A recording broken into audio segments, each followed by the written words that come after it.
Um, and I've never really written before, so I'm not sure if it's good or not. I relate to that. Yeah? Yeah. Do you are you gonna write at some point, do you think? I don't I don't know. I've always liked the idea, but I've never done it, Yeah. you know? Are you do you feel nervous about it? Mm, I feel nervous about committing to something and not doing it. Um uh it's interesting because when I was in my like early 20s, late teens, Yeah. I was trying to like re-inspire to write because like the one time I had written, I was like in my like teen years. Yeah. And my first ex, him and I were together for like 3 years. He was a piece of shit. Um, but he was always like, "Oh, you should write," because like I had expressed that interest and I was depressed, so all I was like doing really was like reading. Yeah. Um, and that was like a big point of contention between the two of us. He was like, "You're always talking about like how you want to write these stories, and like you never do it." And he was super not into role playing. Like he was like totally like against the idea of doing it. Uh, yeah, No. the he was just he was a selfish young man. Oh, But like so, I guess that kind of like rubbed me the wrong way. yeah. But I did do those journal entries for that character. Like I did a few of those, and I had a lot of fun with those. I sent those to you a while back. And like that counts as writing, like even though it was like part of role playing, like the aspect of it was written. Um, and I tried to write them so that you didn't need any other information. Mhm. Uh, and I enjoyed that. So I don't know. I'd like to give it a shot. I don't know if I will.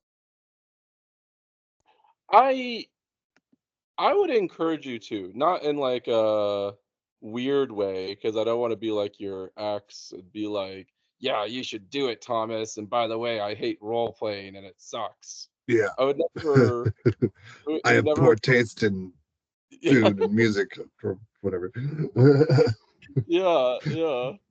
I, I don't think someone should be forced into it or like, because then it's coming from like a weird place and that's not going to be good. Yeah, I But mean, I can't blame him. I was the one that expressed the interest in it, but yeah, I'd like to give it a little go. hmm, yeah, I I think you would really like it, and I think you would be good at it. Um, because Reading I through yeah, uh Before They're Hanged, the second book in the First Law trilogy by Joe Abercrombie, is kind of like made me excited about the idea of writing because he's able to put together like scenes so well and like really get you to see the action with like very few words. Like he doesn't spend a lot of time like hovering around each scenario. Like it's a pretty yeah, quick pace as far as like things that happen. Um and I'm just have been like regularly impressed. I'm like, wow, like I really understood like every bit of what just happened of this like group running from these enemies and falling off a ledge. Like that's not easy to write, like for a lot of people. yeah, Like action scenes get really mushed up. So right. yeah, I'd like to give it a go. Do you do you feel like what might be holding you back is an idea? Or do you have a lot of ideas? It's interesting because I was just thinking about I don't really have any like concrete story idea like in my head, with the exception of that Newton thing, but I don't want to write that. I want to write that, but Yeah, I yeah. don't. No, I getcha.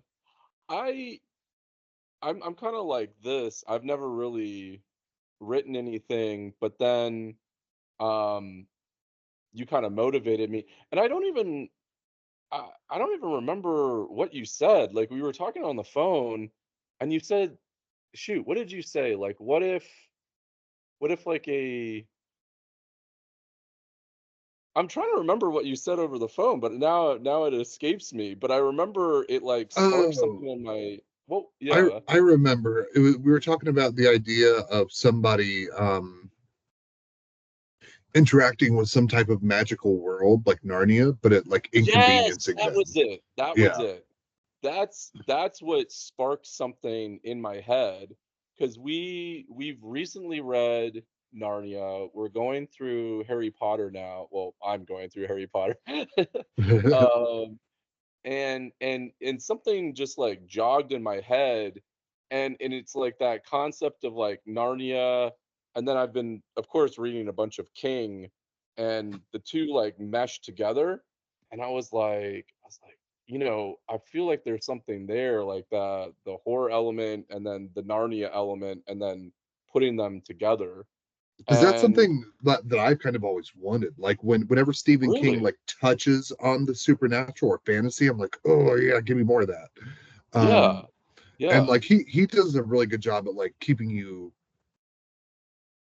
hungry for more. Like he shows you just enough supernatural. Now, granted, fairy tale is very supernatural. Like yes there's yes a lot of difference in there, but the main character is still very grounded in the sense that like he's not a magical being. Like he's not going around like waving his hand, causing things to happen. Really.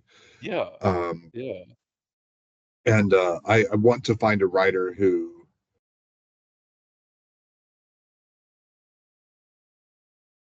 like hits on that supernatural a little bit deeper. I think Dean Koontz does that sometimes, like in the Odd Thomas series. Like that's Hmm. definitely like a thing. Um, but I can't speak to like the bulk of his work because I've only read like 4 or 5 of his Odd Thomas books, and then like maybe I think one other of his books. So like maybe 76 he's the Shadow Street or yeah, yeah. Um, so that's something that I like regularly seek out is uh or what I would like to regularly seek out. I seek out fantasy because I like magic in those worlds and it's applicable to role playing and stuff like that. So I can use it like readily. Mhm. But I want something that's like modern day but not young adult, which is not necessarily like easy to find as far as like magic Hmm. is real in the modern world, uh, or like supernatural things happen and it not be Mm. like young Mhm. young adult trash. Not that all young Okay. adult is trash, but like that like those story beats like are present in literature, and that's where it's present is in young adult literature. Okay. Okay. Yeah, I started outlining not even just like a book, but like a whole series. And it's definitely gonna be like grim and gritty and like, magic meets the real world. Like, if we kind of have that Narnia world and then it's more realistic. Is that kind of what you were talking about or am I Yeah, way like off? something more adult and more grounded in like what would actually happen in these Yes, scenarios. Like somebody that's who's right. like trying to, go to the grocery store and like live their life and Mhm, like, well, oh shit, that's a demon. Like like mhm. stuff like that. Like Okay, okay. And then kinda like how like, if we kinda expand on that, so if there was a 14-year-old that went to this magical land and he's fighting, um, you know, with I mean, in Narnia, they were fighting with, like, bows and swords, and they were entering battle, and, like, Aslan dies, and it was traumatic. But to your point, well, I guess I'm guessing to your point, when the children come back from Narnia, it's not like they're scarred. It's not like they have to deal with the trauma of going through this battle and then like they're basically like God dying and then coming back. They're just like, hey, we're back, hooray, Yeah, let's wasn't that you know, fun? Which in my right. opinion is the like, I mean, maybe it's believable because they're kids and kids bounce back, but that's like the least believable like part of it. It's like, oh yeah, y'all lived for 20 years in this place and became adults. Now you're children again. Like, what's that gonna mean for you? You know what I mean? Like, you're gonna how Yeah. can you go about normal life pretending to be a 12-year-old kid again when like, you fucked bitches and ran a kingdom? Like, Right, right, yeah, like that's yeah. wild. That that concept you had of showing showing the effects of going into a magical world and doing all these battles, um, I put that in chapter 1. Um, and I'm kind of torn because, well, I'll leave it up to you. Do you want me to finish the first book and then give it to you all at once? Or do you want me to like kind of tell you what I'm thinking and give it to you as I write? What would you prefer? Because I'll do I, it either way. I think it's whatever you prefer as far as because like, if you want input, then I'm happy to do that. But if you want your creative process to not have that until you have something more finished, um, then I say wait. It kind of depends on what you're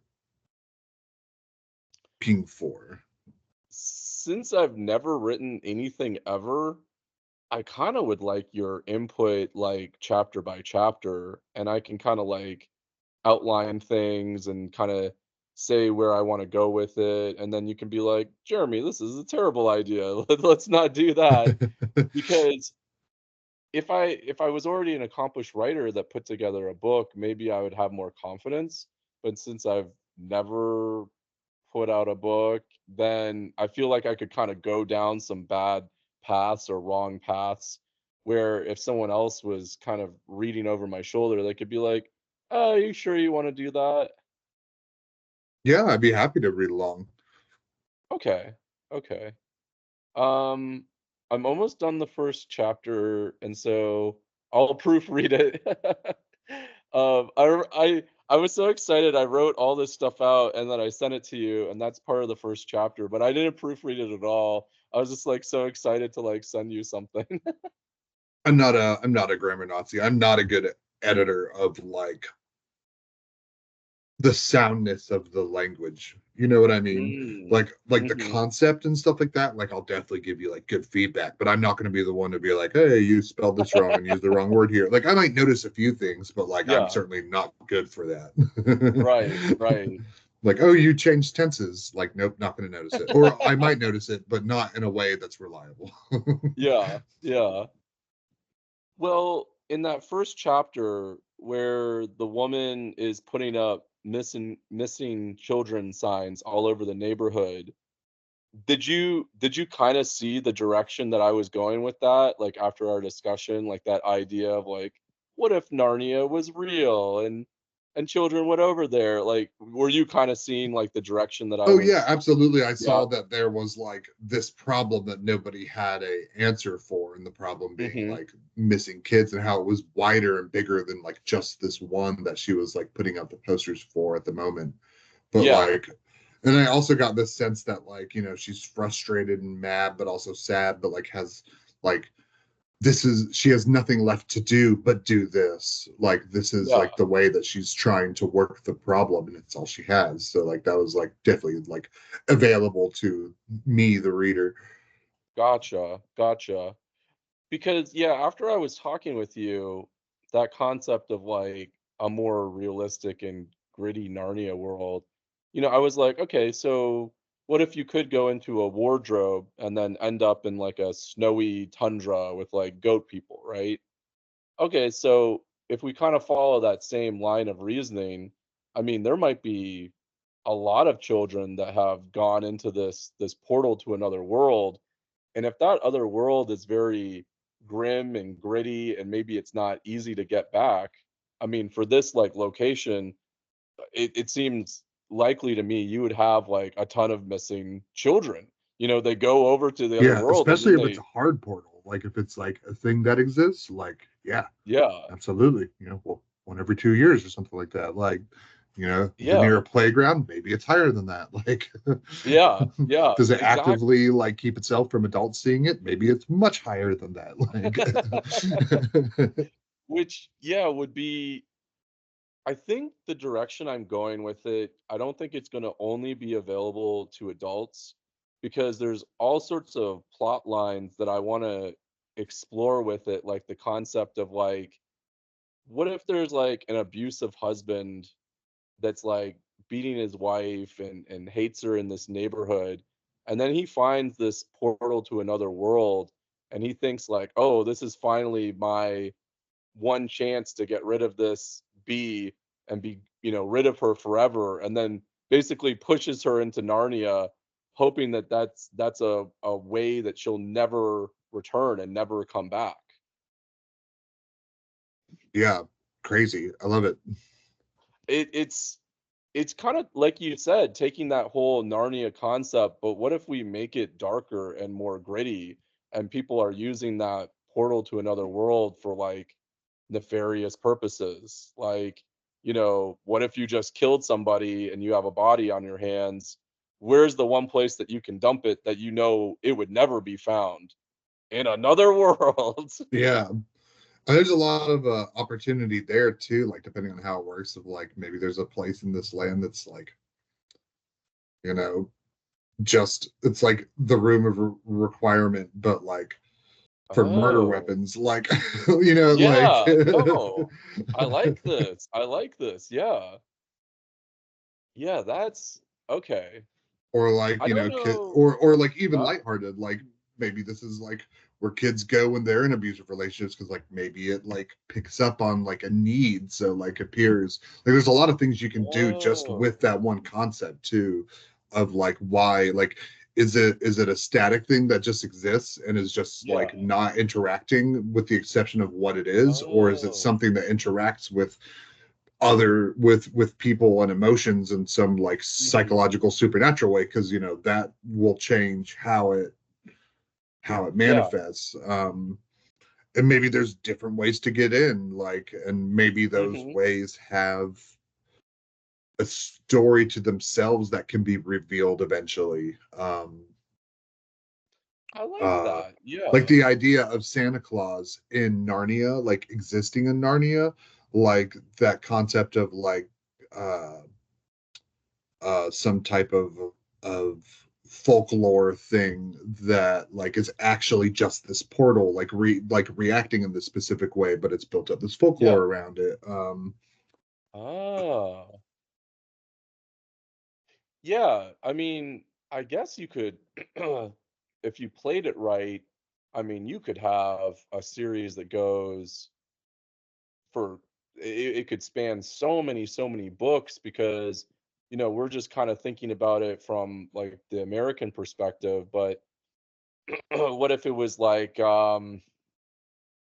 say Pakistan, and it's like these children that are involved in the Gaza Strip conflict, and then they have like their own portal there, and maybe they interact with like you said, kind of like folklore that's more centered around that region of the world. So instead of meeting Santa Claus, maybe they meet like a jinn or a genie when they enter this world, or something of or that nature.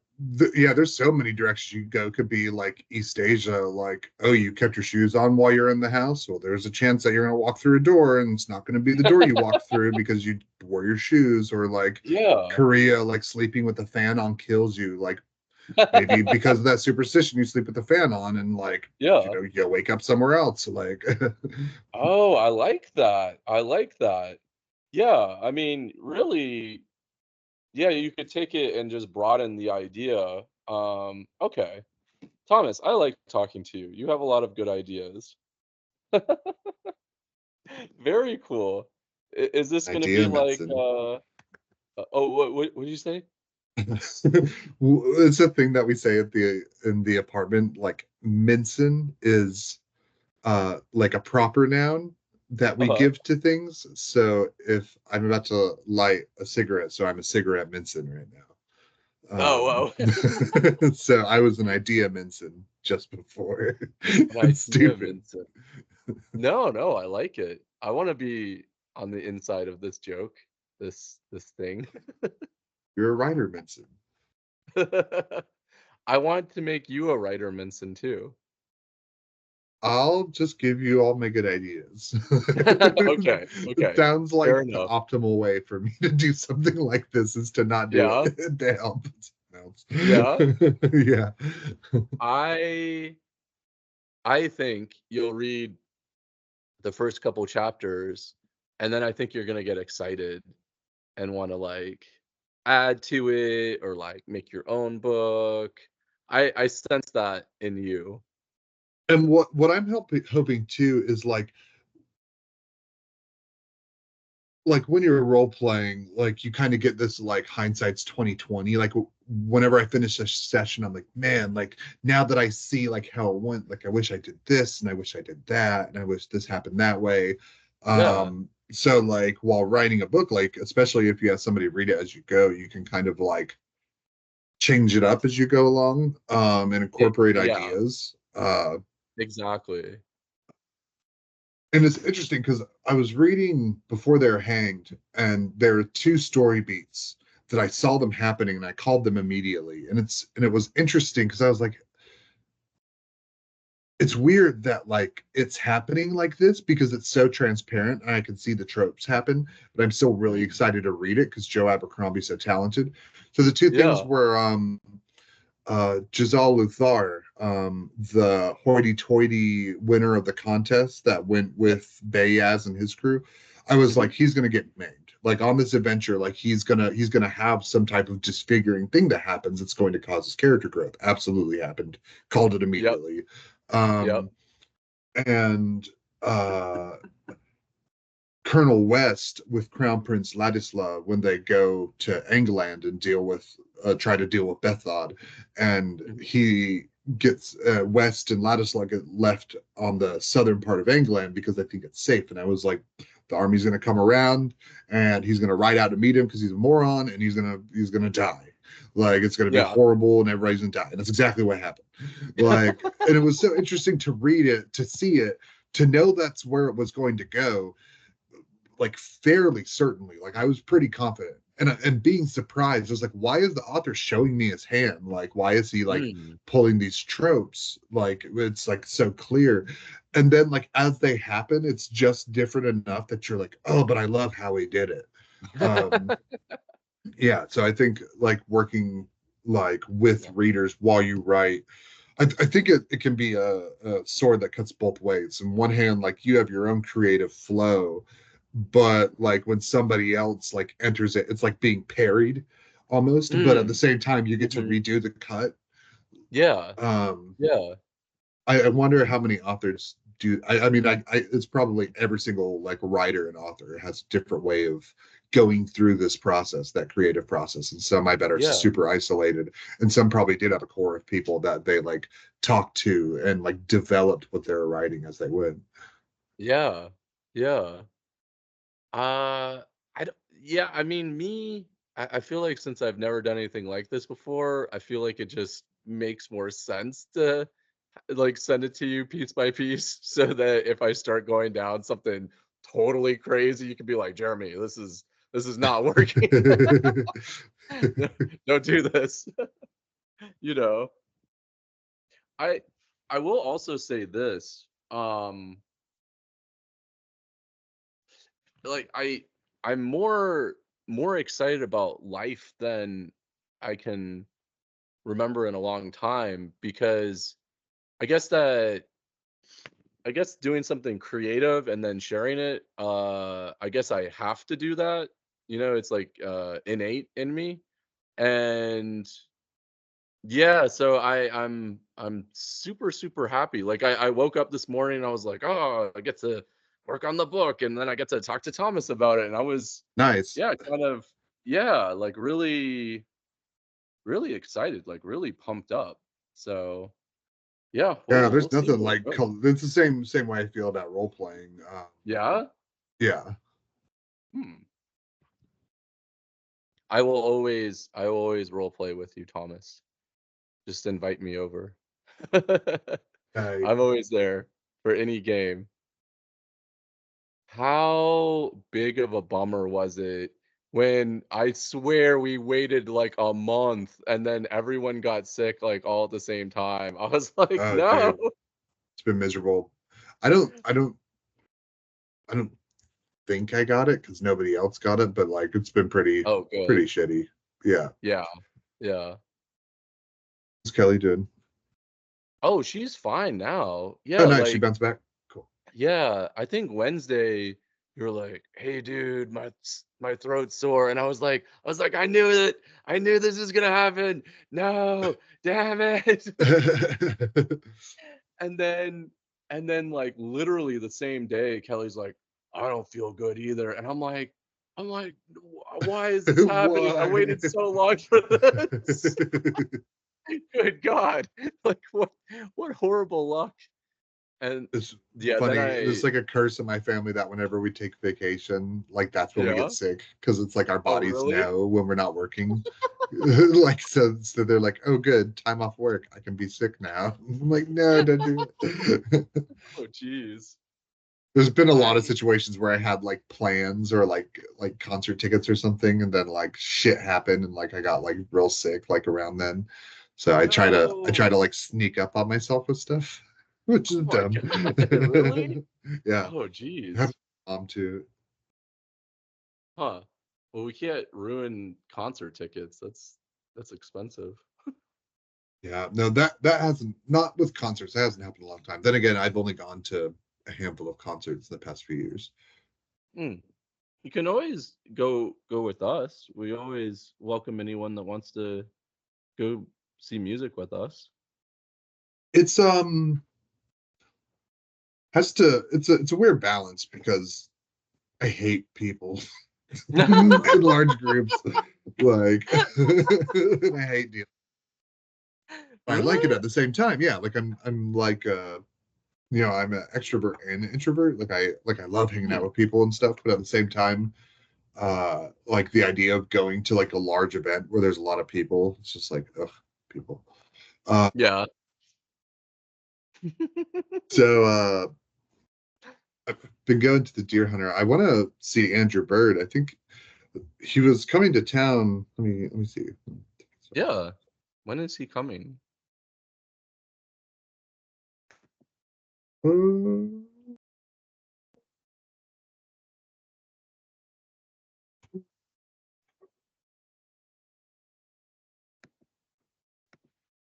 it's like in July. I would go see that with you. But I was surprised because I was like, ew, gross. Like the tickets are like starting around $80. And I was like, What the heck? it's not that big. Like, what the hell? Yeah, $80. Yeah, too much. I'm a good stuff. Yeah. I thought you were gonna say like 30, and I was gonna be like, Thomas, I'm there. Yeah, that's what I expected. And I was like, that's like I don't understand. Like Deer Hunter was 30. They're much more talented. But well, I guess it's Yeah. arguable. He plays more instruments. But Huh. yeah, I was surprised. I was all like, "Oh, Andrew Bird's coming to town." I looked at it and I was like, "They start at $80 for the shitty faraway tickets, and it's not like standing, so it's not like vie for your space. It's like sitting. So lame." Jeremy, Jeremy,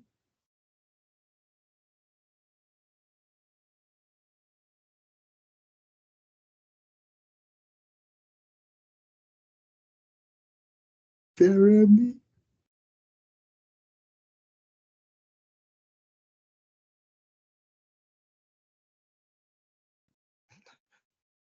It just asked me, it was like, hey, are you still there? And I was like, yes. And they kicked me from the what the heck? I don't know. I made a lot of funny faces though while you were gone. I was like, Bad faces. no, these are good. These are good faces. I like them.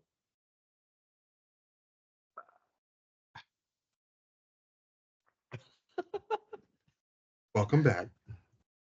Hello. Hello. Um, Hello. But yeah, you've seen IT Crowd. I can make IT Crowd references. all of them. I love Moss so much. Moss is my favorite. Of course, Moss is just the best. Having the heart to move them.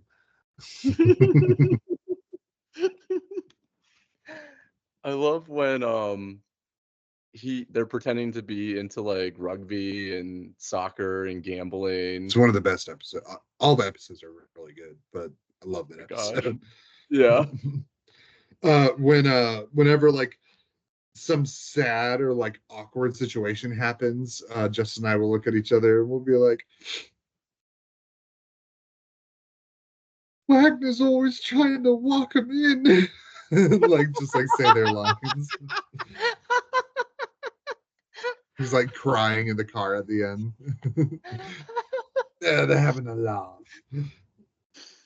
I I love how he gets deeper and deeper into this world, and he's alone with Roy, and at one point he's like, "Roy, we have gone too far. We are through the looking glass now. We cannot go back." Been too deep, Roy. Deep Roy. I was just dying. That line right there, I was just like just going crazy. I loved it. I love when he leaves the And game. oh yeah. Oh, they're having a laugh. And he just like walks away. They're having a laugh. They're having a laugh, and he just gets up and leaves. They're, they're like, but they're winning. Our team is winning. He's like, no, no, they're having a laugh, and he just leaves the stadium. It's so good. Oh man! And then there was another episode where they go to like this club and they're trying to use a bathroom, but all the bathrooms are taken. So Roy Oh, when they goes go into to the like gay musical, yeah. yeah, and he goes into like the bathroom for disabled people, and then he has to make up this whole story about how like a redheaded man knocked him out of his wheelchair and stole his wheelchair, and oh And I my love when gosh, Jen sees him. She's like, "Can yeah. I ask how it happened?" And he's like, "Asked it." And I then love Roy, Roy. He's so gross. Like yeah. but like that's the character. I watched an interview with him, and that's what he said. He's like, I just lean into the gross. And Moss is for some reason like the bartender. Yeah, because he went in the staff toilet. So one of them became an Yeah, employee, and one of them became a handicapped person. yeah. And then he's just like Roy's just like, I'm disabled. Leg disabled. Oh man.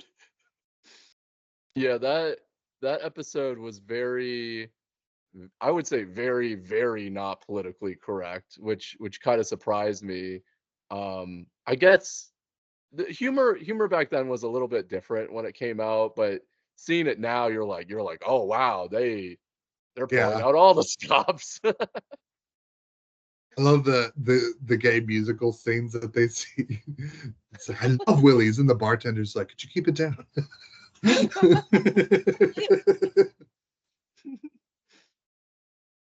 do you do you It's think too there gay should for be me. oh, do you think there should be any limits to comedy, or do you feel like pretty much anything goes? Oh no, I think anything goes. I love to see comics. I saw an interview with, it was just a YouTube short, but Jerry Mhm. Seinfeld, somebody was interviewing him about like some show that he's doing. The Mhm. interviewer was like, I noticed that it's all white men that you have, and he's like, let's get into that.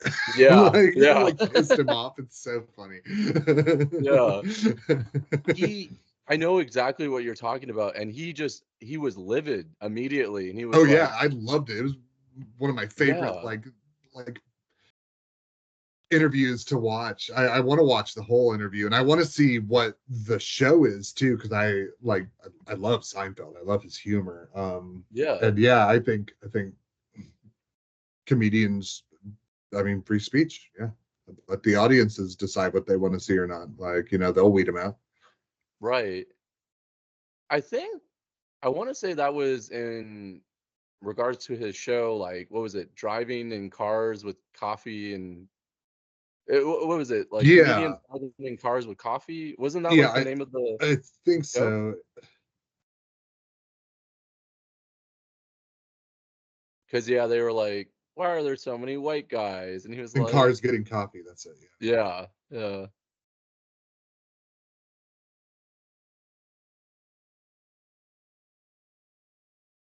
Damn, there's 11 seasons of that. so many."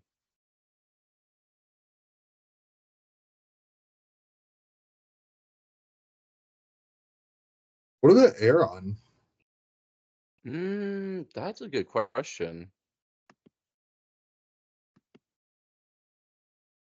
Seinfeld.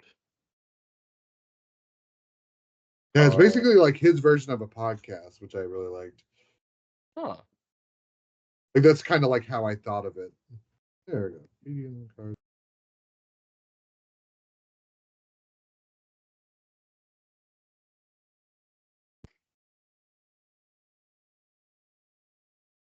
It was on Netflix. I don't know if it currently is. Oh yeah, Network, Crackle, and Netflix. 2012 to 2019. It looks like it might still be on Netflix. I might start watching it. Oh, I watched the first episode of Avatar last night, the new live action. Have you What did seen you it yet? think of it? The first episode was great. So Like I really enjoyed it. They got wrong, but like as far as like the heart of it, I thought it was good. yeah, I feel like it.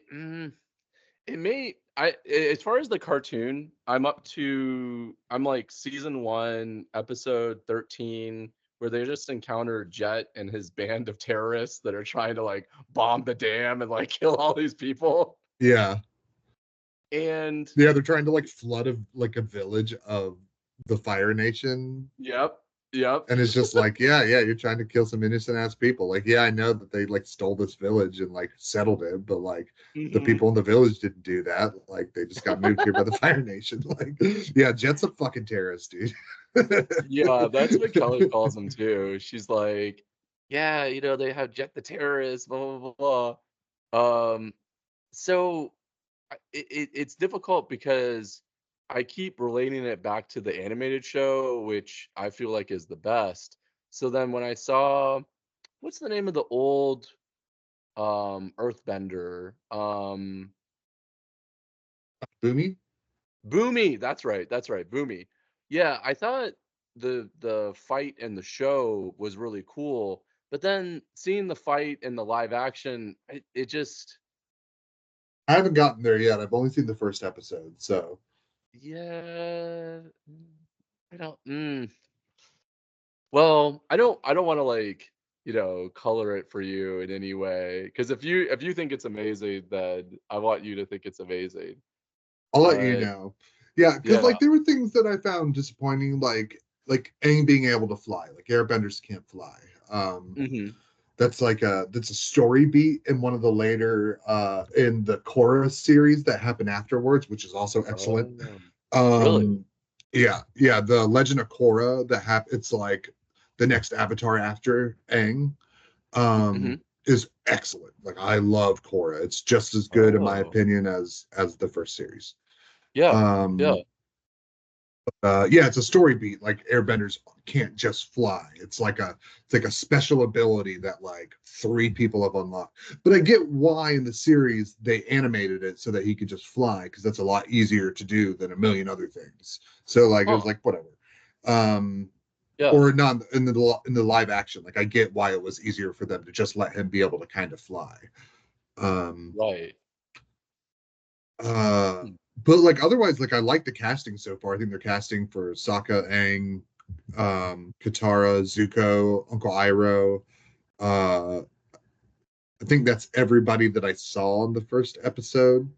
I Mhm. thought all the casting was good. So Yeah, I thought the casting was really good too. Um, Were you I was surprised. Well, I'm not sure if everyone's Asian, but I mean, what I saw, it seemed like everyone was Asian. Were you surprised by that? I was happily surprised by that. Mm. Mhm. Because like in the series, like everybody's got their own opinion as far as like what nationalities are parallel to the different like nations. Yeah. But I Yeah. always thought that there was like a very heavy like East Asian influence to Oh. like the Fire Nations, like very much so like China. Okay. Um, the Earth Kingdom is very much so like Southeast Asia, like Indian almost. Oh, really? But like, and that's my own take. Like, I'm sure if you Mhm. read online, like there will be other cultures that they like that people think they represented. But I always imagine all of them are very much like not just run the mill like white European. Because Oh, like okay. the Okay. waterbenders are very much like inspired by like Inuit, like Yes, I was Native I was about to say Americans. that. Yeah. Yeah, like Inuit people. Yeah, that's true. Yeah, I was kind of surprised by it because usually like a big blockbuster series like that, I don't I, that might be like the first one where it's a primarily Asian cast, right? Yeah. So I was like, "Oh, okay." Yeah, I I was thought they were glad just because gonna like in my head, like no. those characters are almost all Asian. Like, so it Oh, would have been a bummer like if they hadn't been for me. Like that would yeah, have been like something I saw immediately and would have been like, come on. Like yeah. and Like Airbenders Nicolas very Cage much and so Boomy. like Tibetan monks, Shaolin monks, Mhm. like that's like what their culture is based around as far as like appearance. Yeah, yeah. Yeah, I know when Kelly was watching it, she was really excited to see that they were all Asian. And I think that was like a surprise to her too. She was like, "Oh, this is cool." So, um all right. Nice, nice. Um how far are you in before they are hanged? I think I've got like 100 and change pages left. So I'm like in the back third of it. Um, Glocta just got back to Ardua, like he left Dragaska. So all that part of the story's done. Mm. So that's really cool. Uh, Logan and Pharaoh just had sex, lol. Um, and they just reunited with their crew. So that's fun. That's Yeah. fun to see. And Colonel West killed Ladislaw, pushed him off the ledge, which I was awesome. I just loved that. And he's joined back with Lord Marshal Burr and the main force of the army, and Okay. that's about where I am. Yeah. Where you're at. Okay. Nice, nice. Okay. I wanna I wanna talk about Harry Potter now, but I'm resisting because I was trying to wait for Christy to come on and then talk about Harry Potter, so I'm like holding back on that. Hmm. What to do? What to do? We Oh, can we can we can jump in on it whenever she joins in. Then she can join in. She doesn't, yeah, then we can still talk about it. It's fine. yeah. Um, I guess I guess we could just leave the room open and just like do our own thing until she comes in because I don't want to like hold anyone hostage. Yeah. Okay. All right. I'll just leave it open and then finish up the first chapter and then I'll have something to send you. Uh if that's okay. Or we can end it if you want. Whatever. Do you have that first chapter? It's almost done. Yeah. Yeah, I Now I was want to read thinking it with my eyes. yeah? Okay. Yeah. Yeah, I'll put my laptop here and I'll work on it. And then when she jumps in, then we'll reconvene.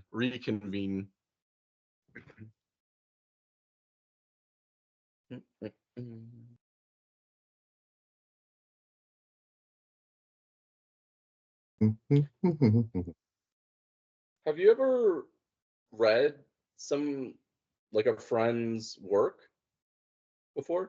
My friend Ruthie was working on a book, and I read some of it, some of hers. Oh, nice.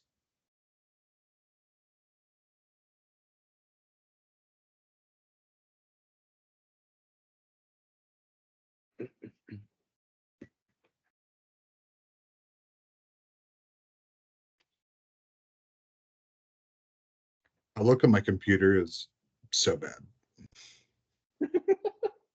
It's just the worst ever. I go to do anything, and it's like not responding for a minute. Send like 100 emails a day. Like I don't have time for that shit. Maybe you could, like, if you become a manager, maybe you could like complain to Calvin and he could like upgrade you There's an upgrade if you option. want. Oh, you mean like Yeah, my computer? yeah, yeah. I asked for a landscape, a monitor that can turn to landscape and has a C port. Mm-hmm. Um, but I don't know if that's like amongst the battery of monitors that like we currently purchase like for our personnel. Mm, But I've got one HDMI, two C ports, one's for charging and one's for audio video, so it can be used for a monitor, and two USB. So like I don't have a lot of like port economy. And okay. I Yeah. don't want to get a box if I can avoid it. Like it wouldn't bother me if I had a box, but like I don't need one. I just need a monitor that can like do that specific thing. And there's that big curved monitor at work, but I don't really want that on my desk. Like I could, but I like my desk. I like the cool, like my desk has a hutch. Um, and so if I got another monitor like that, I'd have to get rid of the hutch part of it, which is my favorite part of my desk. Oh, you Um, can't get rid of the hutch. yeah, I can't. It's too good. I if you're if you're concerned with like speed, I can do a ticket for you tomorrow and take a look at the specs for your machine, and I could be like, in the ticket I could be like, it has these specs. Client has said that it's impacting their work, and you know they need a faster machine or something like that. Hmm. Because I I'll could take, I'll I'll keep yeah. that in my pocket. I'll let you know because it's just Outlook, and I think it's just Outlook. Like, I think Outlook sucks. Um, Mm. oh, Doug Young got back to me. Oh. Thank the Lord. I won't deal with it until tomorrow, but I'm glad he did. Are you still like crazy busy during the day, just pounding out the supplies folder? Um, yeah, it's not as busy as like I was before. It's slowed down a little bit, but I'm in this weird limbo now where like I'm fair. There's like a 99.9% chance that I'm going to be the manager, but I'm not the manager yet. So there's all these Hmm. things I want to do and like things I want to look into and change, but I can't do anything yet. So I'm just like waiting Mm. for it to happen. Okay. Okay. And I can't take PTO until I get somebody trained to do my role. Um, Oh, geez. and yeah, and I have PTO I wanted to take at the end of the month because it's my birthday, and Dragon's Dogma 2 is coming out. But like, I'm fairly Oh. certain I'm not going to be able to because I'm not going to have somebody trained by that time. So Oh, we'll that's a see. bummer. I mean, it's not a big deal. It's not like ruining plans, but having the light at the end of the tunnel is really important for my workflow. Like Hmm. when I take a when I have my time off, I set my next time off so that I know when I can have peace again in my heart. So throw me off. I see Oh, Christy's face. hi, friend. Hello? Yay! Christy! Did you finally escape? I did. Congratulations, dude. Now I You gotta did it. rush home. Are you driving home now? Yeah. Perfect. That's the best place. Agreed. Home is my favorite place. Same. Same. Thirded. I want to talk about Harry Potter now. Yes, let's do it. Let's do it. Yeah. Yeah. What would you like to say about Harry Potter, Thomas? You met the person that Is Christy it and I were Umbridge? talking about. It's totally Umbridge. Yeah, 100%. Oh, what is yes. that character? That's who we were talking about. Yeah. She's What were the you fucking guys worst. saying about her? That she's the devil. I think we're saying like I think it was like you'll know the character when you meet the character, like how awful they are. Oh And like God. you're going to, there are no redeemable characteristics. Yep. You're gonna hate them. Yep. And if you go read online, it's almost like definitively Harry Potter fans find Umbridge worse than Voldemort. Which I I agree could see with. that. I could see that. Yeah. Yeah. Like, yes, Voldemort has like basically committed mass genocide and yeah. Oh, in fact, I think was it, no, I guess this probably wasn't brought up because we weren't revealing that it's Umbridge. But Mhm. I'm pretty sure I'm pretty sure Stephen King himself even said that Umbridge is such a good villain. Like he praised J.K. Rowling for the creation of that character because Really? because everybody can relate to having that one teacher in school who just Mm-hmm. you hated. Yeah. That's high Like, praise. I so, didn't realize Stephen King had spoken about it. Yeah. I think you could probably go find it somewhere, and he like wrote about it or spoke or I don't know if it was like in some interview or he just like it was a review that he, well, I don't know, something like that. But Yeah. it's kind of cool because it's so true. I mean, Voldemort is a little bit of this, almost feels a little bit of this untouchable, not untouchable, but maybe almost a little bit unrelatable. Not that there aren't, Unrelatable. Yeah. yeah, not that there aren't people in this world that haven't committed genocide.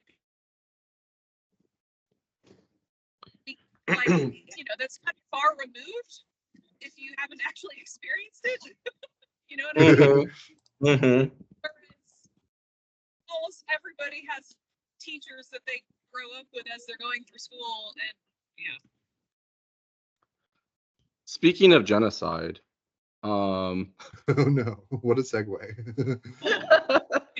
you remember I think it was 2 weeks ago the last time we met, and I was like, oh yeah, what movie was it? The fourth movie.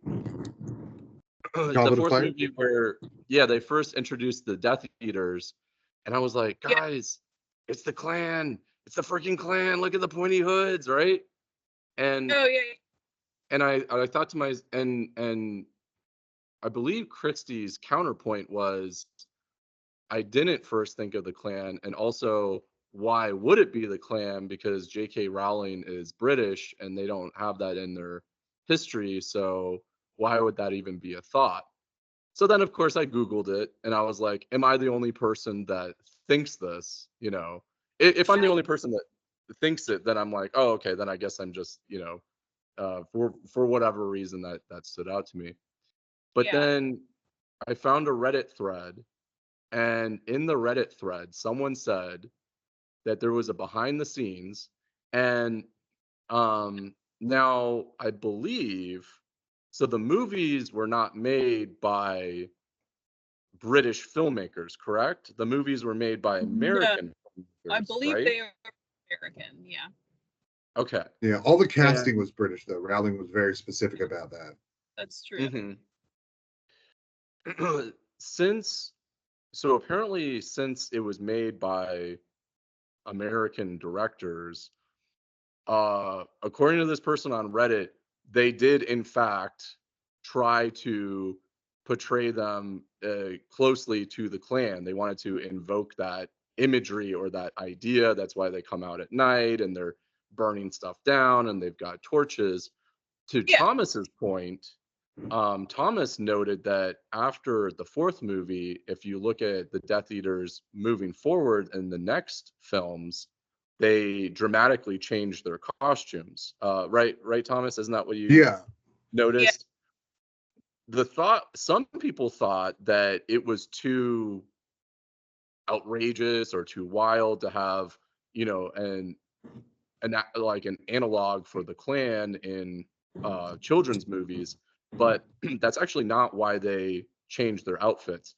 Apparently, the hoods, like the pointy hoods, were so tall and so high, they had difficulty getting them all in the frame, like the whole person in the frame, because the Oh, hats. interesting. Yeah, because everybody else would be so much shorter, Uh-huh. like, and they'd have to zoom out so much.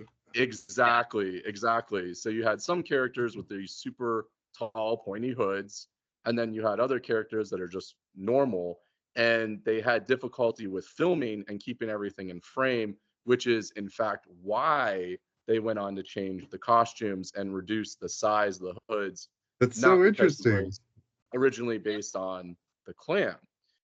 yeah. Then it goes even further, and apparently, like Cornelius Fudge is supposed to be an analog for Winston Churchill in World War II, and a lot of the propaganda posters that were put up in the movies were apparently pulled directly from Nazi propaganda posters. So that's where they drew that inspiration. That tracks because I And remember seeing those and being like, yeah, that's like World War II era propaganda. Like, It, that's what it mhm, looks like. it had that mhm. in it. Yeah, And also, I'll have to research this further, but a lot of people believe that Rowling intended to basically have that similarity between the Death Eaters and the Nazis because they're all about pure blood. Like you Uh, can't be oh, a that makes half sense. blood. You have I to be, remember you know. people early on kind of making that comparison. Uh, Hmm. Hmm. like even when it was just the books, or only like a couple of the movies had been made. Uh, Yeah. but yeah, I mean, I don't know if she ever confirmed or not whether that was true. Yeah. And I would be curious. I do want to kind of do some more research on that and see if she was intending on drawing those parallels where were the Death Eaters supposed to be the Nazis? Is that why they were so obsessed with like genetics and like a pure bloodline? And is Cornelius Fudge supposed to be Winston Churchill? I would be curious to see if I can track anything down just confirming that was her idea. It's interesting. I never thought about Cornelius Fudge being a parallel to Winston Churchill. Um, I have to be honest, my knowledge of but it history, like, and knowing who Fudge is and kind of knowing who Winston Churchill was, like, I don't think so, because Winston Churchill No. was seen as like, uh, he was seen as like this uh, actual like he was seen as like a power, like a yeah, true, like a stalwart force for good, and Fudge Yeah. definitely Yeah. isn't that. but also like somebody very competent, which I mean, hopefully I'm not spoiling too much, but if I don't know where you are specifically, but if I hear Cornelius Fudge, it doesn't instill confidence in me, which is not how I believe probably, Churchill. the citizens would have thought about Winston Churchill, Yeah. even like maybe depending on how much they. Yeah, Well, he's in, in Order of the Phoenix, like, that Umbridge is like there on behalf of Fudge because Fudge no longer trusts Dumbledore. Like, so Yeah. Yeah. Yeah, one I student agree with dies in you your guys. Triwizard Tournament. Yeah.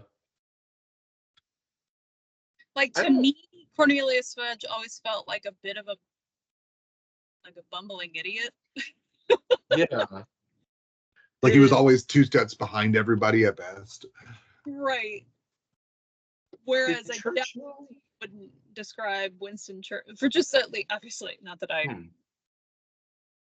was even alive at that point, but just from how history has remembered him. Yeah. Yeah. What did Churchill try really hard to keep the British out of the war? Did he kind of ignore the threat for a really long time and try to keep Britain out of the war, or no? I don't believe so because I don't think Britain had the luxury to. Mm. It's I know the Americans stayed out of it for as long as possible Hmm. until they Yeah. were at Pearl Harbor, but I'm Hmm. not sure if that was the same for Britain. So Yeah. Damn, he was born in I feel 1874, Winston Churchill. yeah. yeah, I was like reading like his like early career, and I'm like 1899. Like what the fuck? But yeah,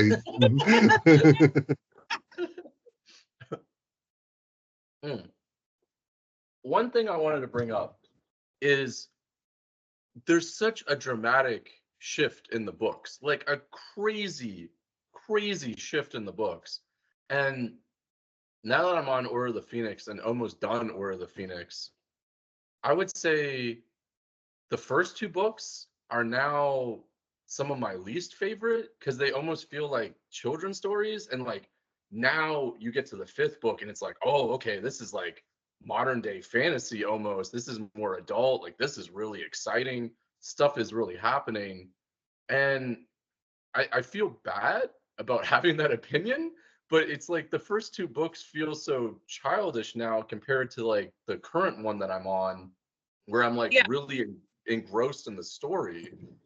Um, and I feel like you guys will like, crucify me for saying this. So I'm like, I'm hesitant to say it, but I'm like, yeah, the first two books, like, they're cool, but like where I'm at right now, like that feels way, way cooler. Like it feels more like an adult book, which I like a lot more. Um, but you get to the fourth book, and surprise, the cup is actually a port key that takes you to a yeah, graveyard, and then freaking Wormtail cuts off his hand. So we're going from children's story to a guy literally cutting his hand off and dropping it in a cauldron with like some sort of like giant fetus. And then he cuts Harry and he's like, "Oh, we need some of your blood," and he just like takes some of Harry's blood. And I'm like, "Wow, this is a dramatic leap." Like, going from children's stories to dismemberment and taking blood from the yeah, main like character. blood magic and necromancy stuff. Yeah. Yeah, and it's such a departure. And then you get to book 5, and now you have Umbridge basically torturing Harry by having him write lines. And it's not that she just does it to Harry either. I believe from the passage that I was reading yesterday, she also was like giving other students detention as well, which I'm sure involves, them getting bloody hands. And I'm just like this series took a dramatic right turn with just like torturing characters and dismemberment. And I can't think of another series that had that dramatic of a change. Like there's no other series that I can think of that's even close. Yeah. yeah. I don't know if other theories like this span such a, maybe well, I shouldn't say span, because of course there are plenty that span like decades or whatever, right? But Yeah. know if there are many of them that cover such a formative period in a character's life, right? Between 11 years old and 17 years old, you do a lot of changing. And those are your most formative years, basically, of your entire life. Yeah. So I don't know that many other book series do that. I mean, you may have like a bunch of young adult type series where the main character is like 16 or 17, but it starts when they're that age and maybe covers like a few years, you know? Yeah, But I it's can't think of like, anything with those big changes. Like there's series that like the stakes get higher, but like it's still like the same character, like they started as an adult. Or like if it did look at them as a kid, it's like flashbacks, or like the very beginning of the book shows you them as a kid, and then it's like straight to like them being an adult, and it doesn't like go through those changes. Hmm. right. And also, I mean, in real life, like there are plenty of kids who experience horrible things that most people probably could never even imagine, you know. So it's some of it's like probably the average kid wouldn't be having these experiences, like experiencing people getting murdered or tortured or I don't, Yeah.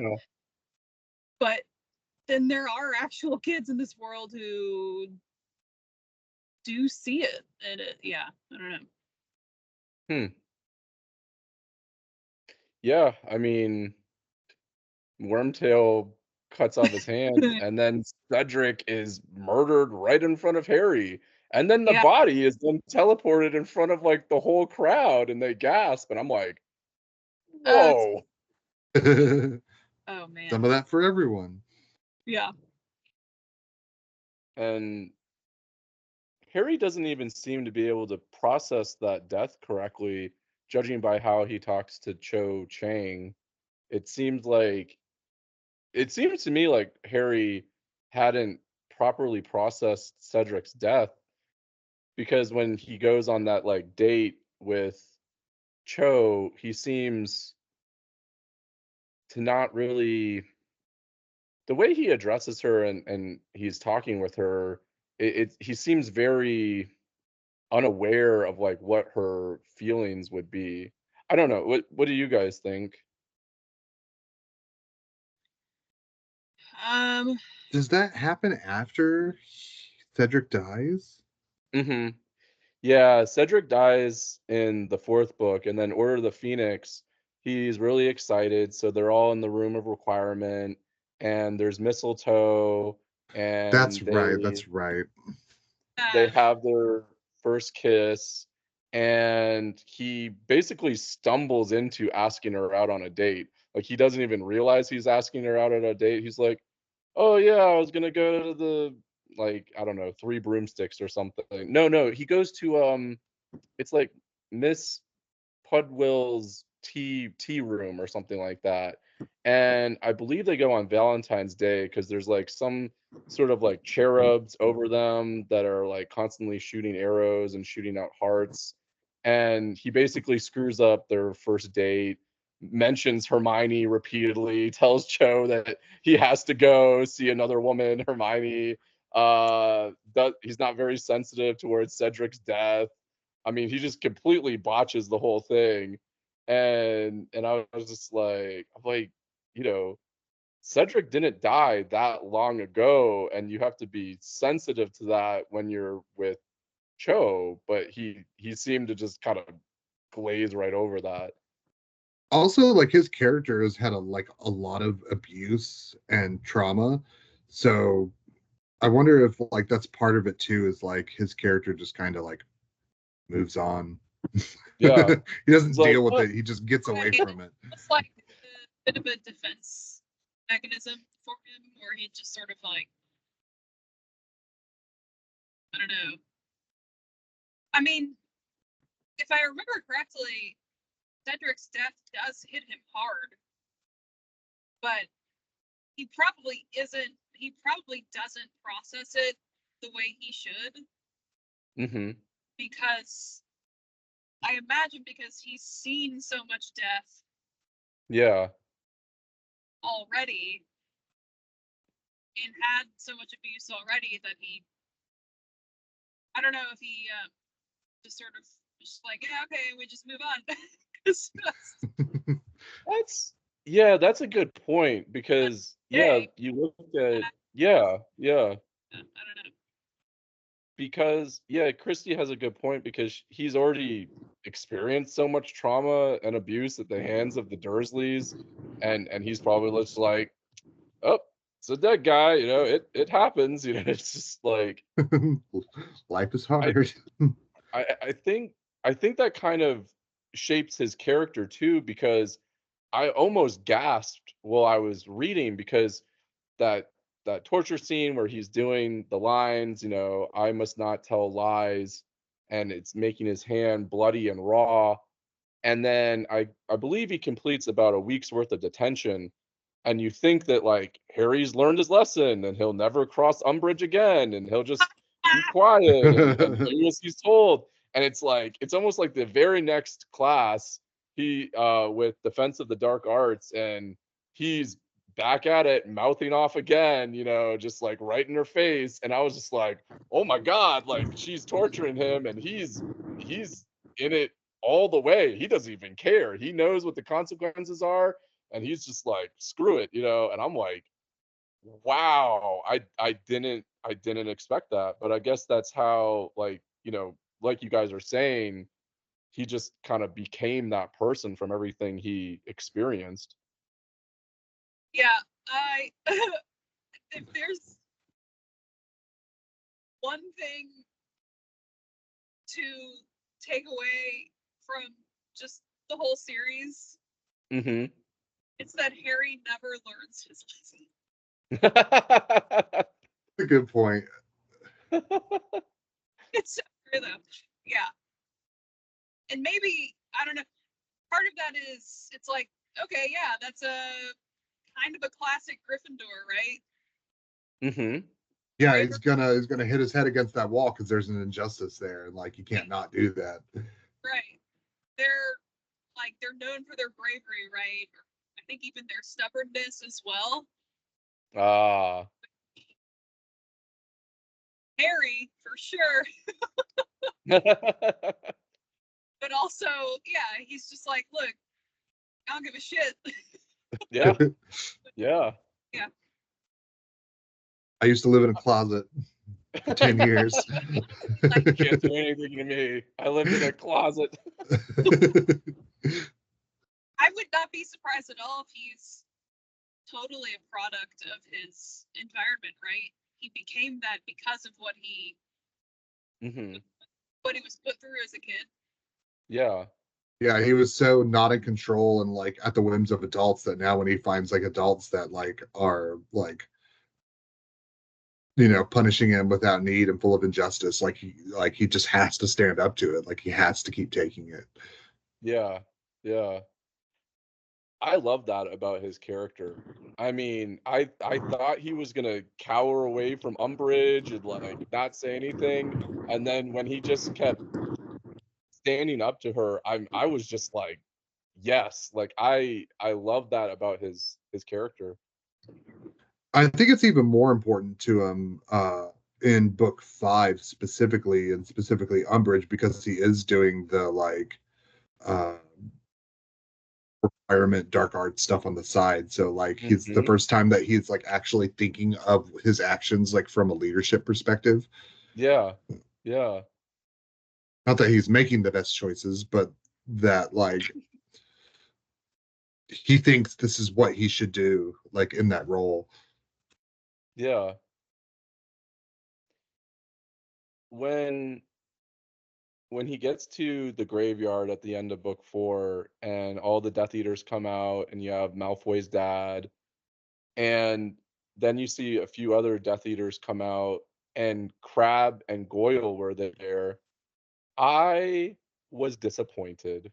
I was disappointed in both of them because up until that point, I thought they were just stupid and dumb, and they're just like these henchmen, and you got the classic line like, "You can read," But then when I saw that they had sided with evil, they had sided with darkness, I was like, "Oh hell no, Crabbe and Goyle!" Well, it Like, wasn't them, it was their parents.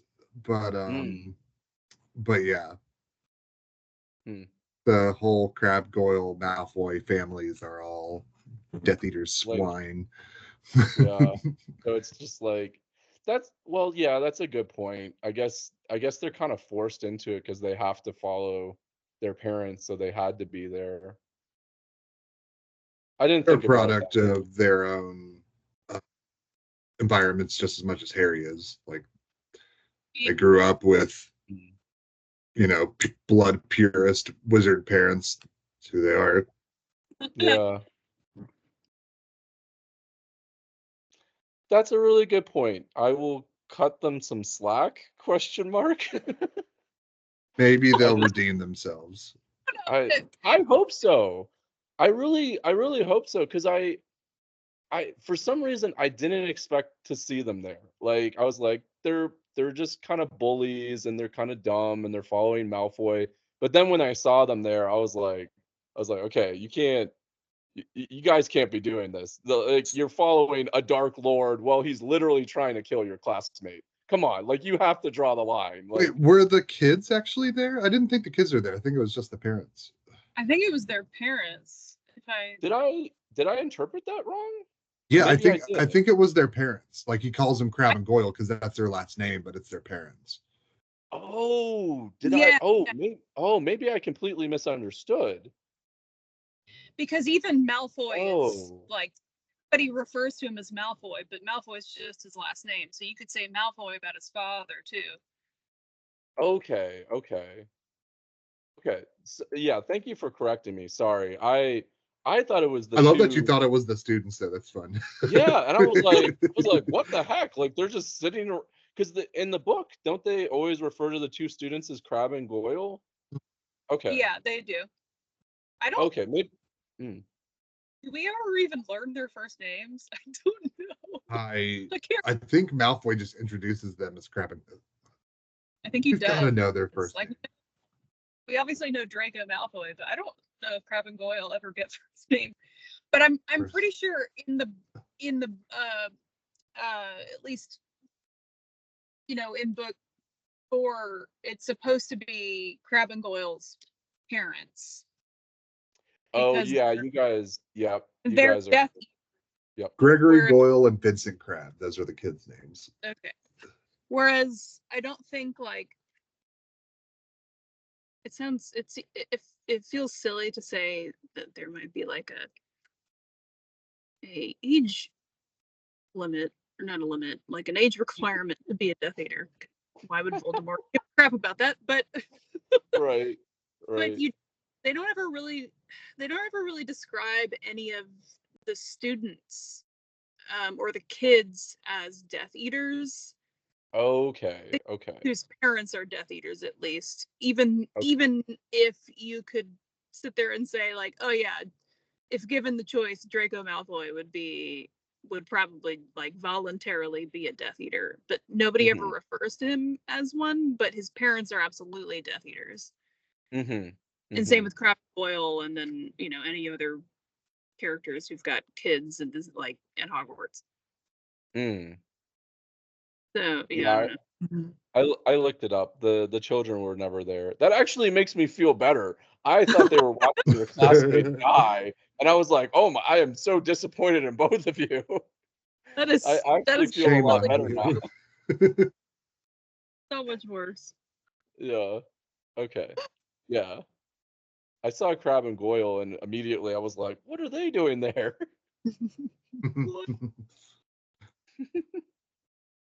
Um. Also, I thought to me there was like a very distinct transition where Snape is always, getting on Harry's case in potions class and riding him hard.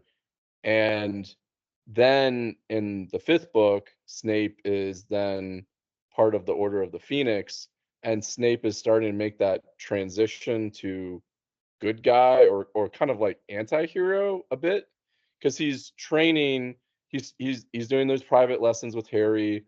He's trying to train him to keep Voldemort out of his mind, Yeah, that connection, which where I'm at in the book doesn't seem to be working at all. In fact, if anything, he seems to be amplifying the connection that he has to Voldemort, because he starts having these like dreams and almost like visions where he is Voldemort. So if I Snape is am. trying to train him to keep him out of his brain, it's like it's not working at all, Yeah, it's which is almost like it's yeah. yeah. Exacerbating Um it. yeah. And as I noticed, as Snape starts to become on his side, immediately Umbridge steps in, almost like she's taking the role that Snape had before. Or what do you think she did that on purpose? Like as Snape transitions into kind of a good guy, immediately then Umbridge almost like takes the spot of Snape. Um, I think she's so much worse than Snape, though. Yeah, True. and Snape also, like, it's not like he's being friendly with him in these like uh Hmm. little lessons. Like he's still being a jerk to him the whole time. That's Also, true. yeah. That's true. Good point. Good point. Like I I don't definitely think. think in the book that like that role is kind of replaced by Umbridge, that like she's the Yeah, worst one now. right. Mm, mm. She's what, the headmaster or acting headmaster or whatever. Um, I think they call her like something crazy, like Grand Inquisitor or something like that. oh, right. That's Yeah. like Yeah. ridiculous. Like, yeah, that's right. But she's also the Defense Against the Dark Arts teacher, Hmm. Yep. right? Yeah. Yes. So Yeah. that's sort of, yeah, that takes Snape's place as well. So True. I definitely, you're right. She's sort of kind of stepping into that, but then she's like 5 steps worse or 5 steps ahead, or like 5 levels. Way worse than Snape. Yeah, way worse than Snape was. Because even, yeah, the kind of the whole time you're not really quite sure where Snape's loyalties lie, but you know that he doesn't like Harry. Yeah. Yes. Yes, 100%. Yeah. In my mind, Snape is Alan Rickman, so he can't ever be 100% evil because I love Alan Rickman. So, like in my mind, I'm like, he's not that bad. He's cool. But also that guy in Die Hard. That's Oh, true. wait, It's what? very true. Now you have to go watch Die Hard because it's part of the Harry Potter canon. Wait, Die Hard 1, the main villain, Hans, the German guy, was Alan Rickman? Uh-huh. Yeah. Okay, Yeah. interesting. Wow. I'm glad you guys pointed that out because I was never going to make that connection. He looks so young with all of that It's brown colored obviously hair. early Alan Rickman. I don't know. Well, to be fair, I don't know when he started his career, but sort of Hmm. early Alan Rickman. Definitely. Oh, interesting. Hmm. Hmm. I love you, Alex.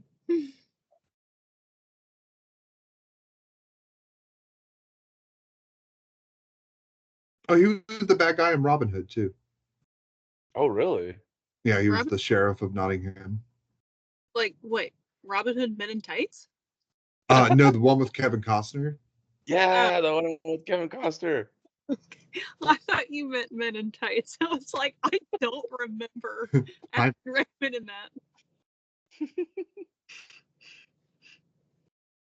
Okay.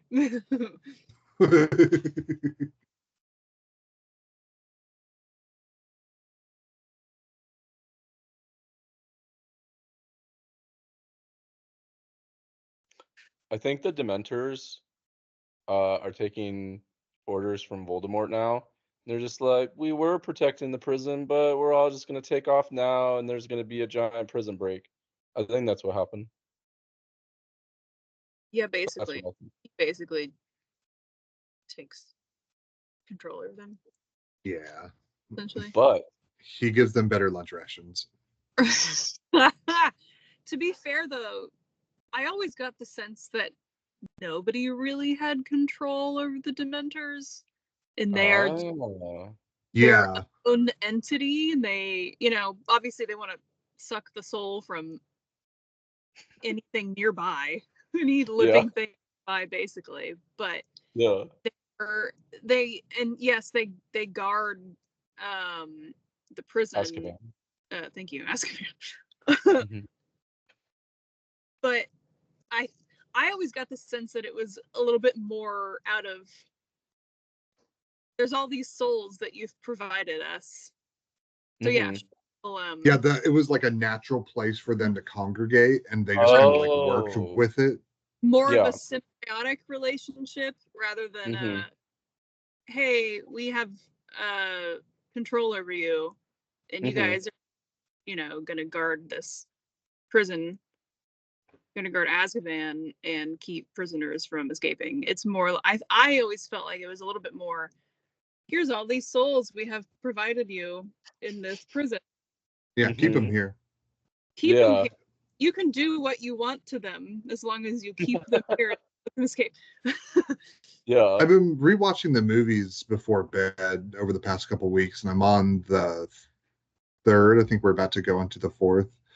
And when Hagrid gets taken to Azkaban, you don't know about. Is that right?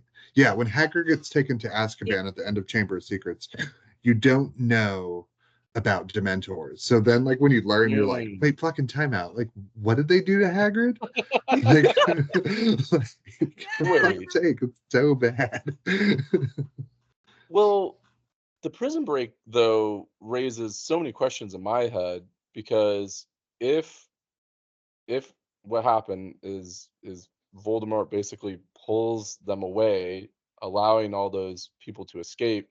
Number one, I believe only 10 dark wizards escaped. So were there only 10 dark wizards in Azkaban? Was it like this giant prison for only 10 people? Second question, I thought, according to Sirius, while you're in there, they're pretty much just 24/7 trying to suck the life out of you till you basically go crazy and go mad. So for these 10 dark wizards, like Bellatrix and, the rest of them, how did they manage to not go crazy and have their soul sucked out of them while they were in there for so long? I kind of I think they did go crazy. I I think think that they Oh, was are. the okay, thing. okay, I think the point is that fair. they are crazy. Okay, okay. Well, there. But Okay, there you go. I think technically, if I don't remember if it's determined that if they have sucked your soul completely from your body that you die. I think you are essentially a soulless body, but you're still alive. Mm, You're mhm, almost like Hmm.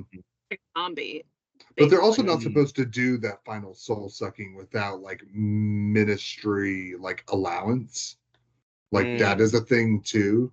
So mhm, like, the ministry did have some semblance of control So they, over them. they do have Because some they were able to input a prisoner and then take him out, like with Hagrid's case. right. So it mhm. wasn't like, there's this island and we just drop the wizards on and then the Mentors have it from there. Like there is some type of order. Right. Um, Right. There is some sort of control, which makes sense. You'd have to have some sort of order. I mean, you can't. yeah. Yeah, I don't know. I mean, I guess And you also can. Voldemort would have had to been able to communicate with them in some way in order Right. to like organize this breakout. Right. But it makes sense that he'd be able to communicate with them and that like they'd listen to him more. Right. Yeah. Yeah, then in that case, if they're not allowed to, like, by order, they're not allowed to take the entirety of somebody's soul, then yeah, you do just go crazy, but you're still alive. Uh, Mm.